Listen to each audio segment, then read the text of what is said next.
Hello and welcome to HardReset.Info. Today I will show you how to manage startup applications in Windows 11. So, to start you have to go to the Task Manager. You can or type here in the Start menu for Task Manager, or you can at once press Ctrl, Shift and Escape keys and this will open Task Manager. In this app, click here on the Startup Apps button and you will see a list of some applications.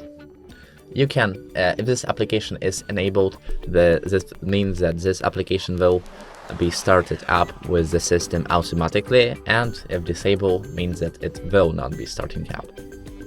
For example, if you are sure 100% that you will use this app whenever you launch your PC, you can enable it. Or if you don't want this app to load your CPU, you can disable it.